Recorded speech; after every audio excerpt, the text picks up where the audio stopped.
Hello freaks, geeks and degenerates and all you beautiful scrufftards. Welcome to the Warzone. I'm Scruffy and this is Skruffytalez. And we have interesting confirmations from Pokrovsk. Ukraine is indeed pushing for Boikivka. We're now seeing it on lots of the OSINT maps. Very exciting news. And we also know that Russia is moving reinforcements from Sumy Oblast to Pokrovsk. I mean, Pokrovsk is just this magnet, this meat grinder for Russian forces, and it's looking to be a huge disaster where Russia is just pushing in more and more manpower and just being ground down to, well, beef, essentially, by the Ukrainians in and around Pokrovsk. Massive disaster. On top of that, Russia seems to have manpower issues, and Ukraine is also ramping up their capabilities around Kherson. So how will Russia deal with this? You have the meat grinder at Pokrovsk that is just eating up resources, and then the Russians are being pushed back on the flanks at Sumy, and now there's a huge threat in and around Kherson as well. How can Russia manage it all? Let's take a look. Right, so ISW's map, we're gonna do a quick check to see what they have confirmed along the front line. So we're zooming in on Sumy, and here we can see confirmation, and we already know this, that Ukraine has pushed up this way. Multiple other mappers sources have Ukraine pushing up in the middle here and basically almost pushing Russia back to the border itself. But it's nice to see that ISW confirms the same. Moving south, not much happening in Kupiansk and elsewhere, but we can go down here. We can see that ISW confirms that Russia is moving in this area where they're more or less beginning to push past the Syrskaya line, as we've discussed in previous videos. But the most important thing or interesting thing is up here in Pokrovsk. Take a look at this.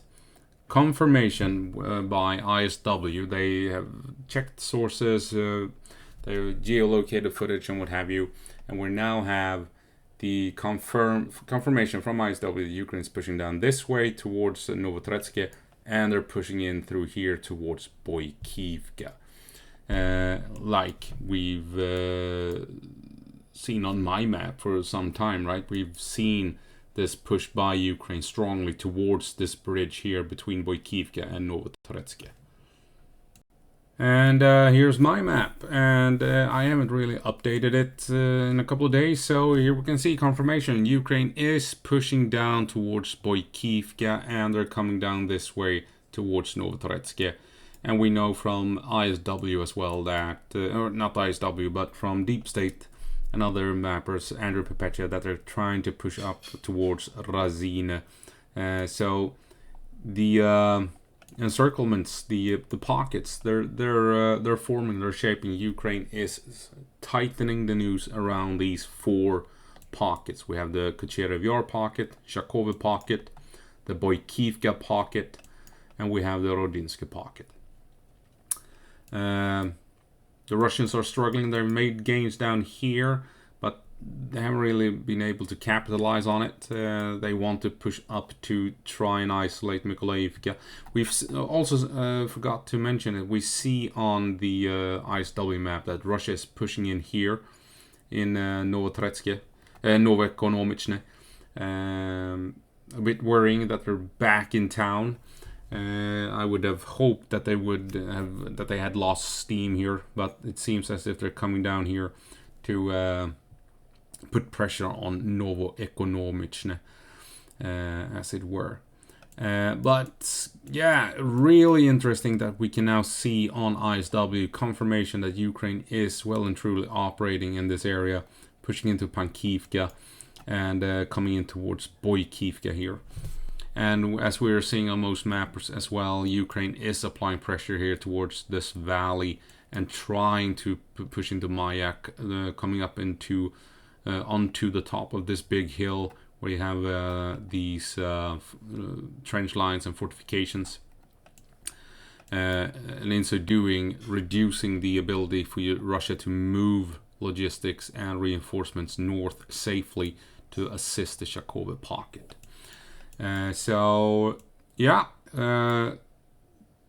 this area is disastrous for the Russians, and they are trying to come up to the east of Shakova to push in towards Shakova through these windbreaks here, so that they can secure the bridges, get across the river, and begin pushing resources into the Shakova pocket. And if they do that, then of course they're back on track and they can begin offensive action north of Pokrovsk again. But if Ukraine can hold out here in the east, they will eventually strangle these pockets until the Russians are either all gone or they have surrendered. So yeah, it's at the moment things are looking good for the Ukrainians north of Pokrovsk, and the Russians, they are facing a huge disaster. Interesting though, we're gonna continue here on another note. Now we're gonna leave the maps. Well, we're gonna check some maps but other updates as well. So we have some interesting news, and we also both from the front line and from within Russia, and what Ukraine might receive or will receive in the near future in terms of military aid. And it all combined paints an interesting picture, if you ask me. So we have Ukraine will receive mortar boats from Sweden, more than likely equipped with the Finnish Nemo mortar system that can be used as cannon, direct fire, and can be used as a mortar firing indirectly at a location. A very nifty gun. And Ukraine will also receive lots and lots of upgrades to their combat boat 90. They have 38, and these are tailor-made assault craft intended to assault shorelines where the sea and land meet and deploy Marines onto a fortified shore. So they will get massive upgrades to their amphibious capabilities in the near future. So keep this in mind. We are now also seeing Russia moving troops from Sumy to reinforce Pokrovsk. Okay? Russia has, in the first quarter of 2025, as I understand it, only recruited around 37,000 troops. This is in sharp contrast to what the normal usual number is when they have recruited 30,000 per month. Right? A sharp decrease in available manpower. Add to this that they're now moving troops from Sumy to reinforce Pokrovsk. Short on troops, they have to allocate troops from Sumy down to Pokrovsk to redistribute forces to where they're more needed, right? And all of a sudden, Ukraine is building up its capabilities down here around Kherson. Now, before Ukraine went into Kursk, there was a lot of talk about their amphibious capabilities. They released some videos when they were training amphibious assaults on shorelines and what have you. They received assault craft from Sweden, from Finland, from the Netherlands, boats from Australia, the UK, the United States, and they had something like more than 300 assault craft and transports. And they also had held Krinky down at Kherson. And Russia was moving 100,000 troops to Kherson. They built up their own Dnipro fleet that had only been active during World War II.